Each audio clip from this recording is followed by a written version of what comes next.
For this video, I am testing a new camera.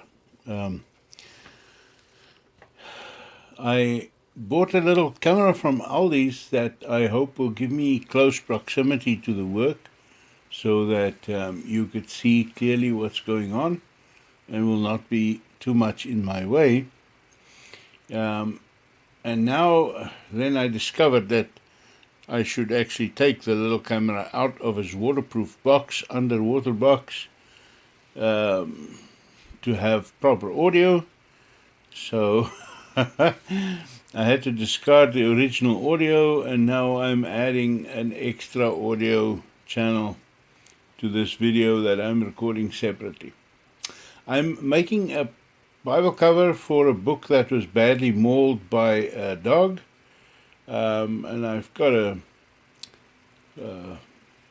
freehand weave going. And what I'm doing now is just simply putting a little bit of diluted EcoFlow water dye on the weaves, different color for every different direction. Just slightly. I want very subtly to distinguish the weaves from the cross. There is a cross there on hidden kind of between the weaves, and I want that very visible. So I'm going to later on cover everything with highlight stain, but before that I just want to underlay some parts with the water-based dye. So we'll see how this video works out. I hope I can totally get rid of the original video. That did not work out very well. So we'll see how this works.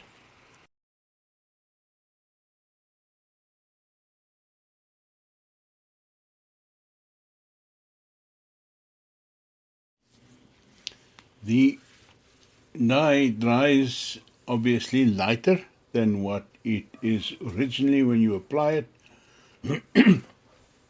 There's a better view of the cross that's in the weaving pattern, but you'll see that the dye as it is applied there is much darker. Obviously when it dries out it's lighter, so its effect will not be very much once the highlight stain has been applied.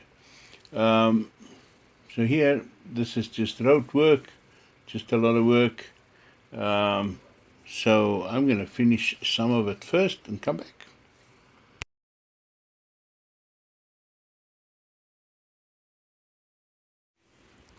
One color of the weaving is done. And while I've got that color mixed and diluted the way I want it, I do want to use that on some of the wood effect as well. So I'm going to do that. Now when I do this on the wood, even more than on the weaving, freehand weaving, I am deliberately not getting the dye job very even.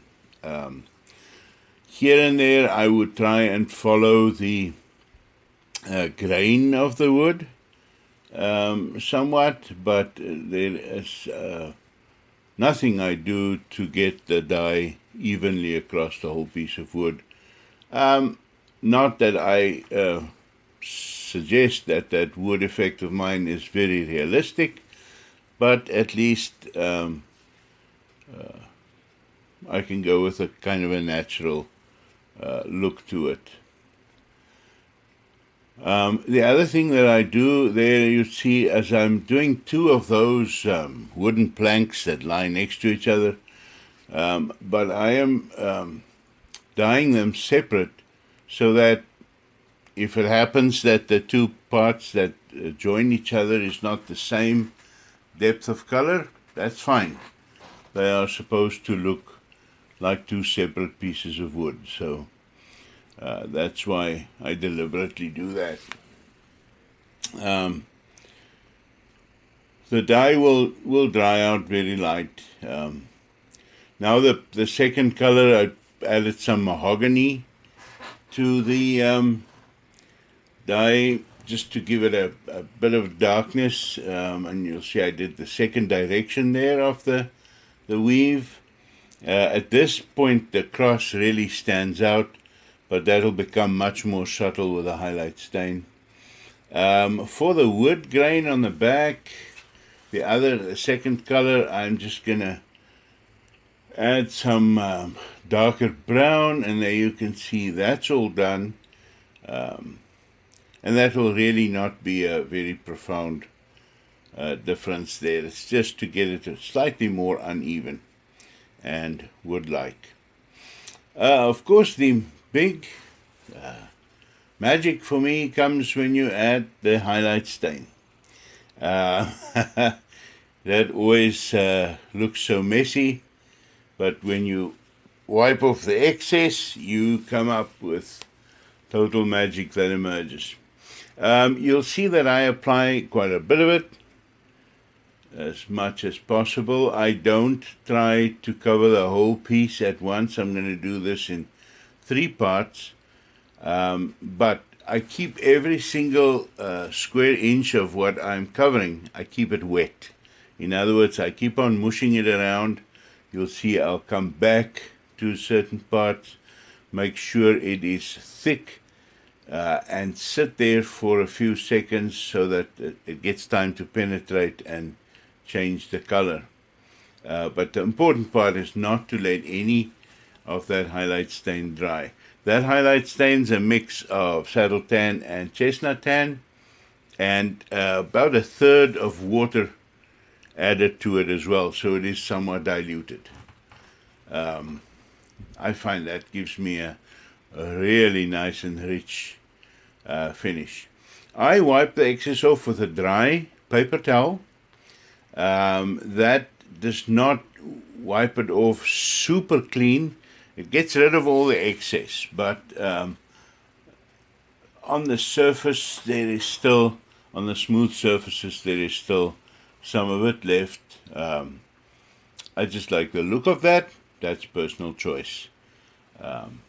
But it certainly does allow the residue in all the tooling and marks to really stay and give a nice, very nice finish to it.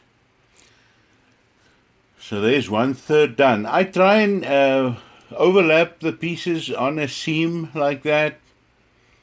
You'll see there's no visible break if you overlap the highlight stain. But there it is. I am really happy with the way that came out. At this point, you can almost not even say where the differences in dye was underneath. It's just very, very, very subtle. So exactly what I aimed for. It's nice when a project works out like that. Hope you learned something.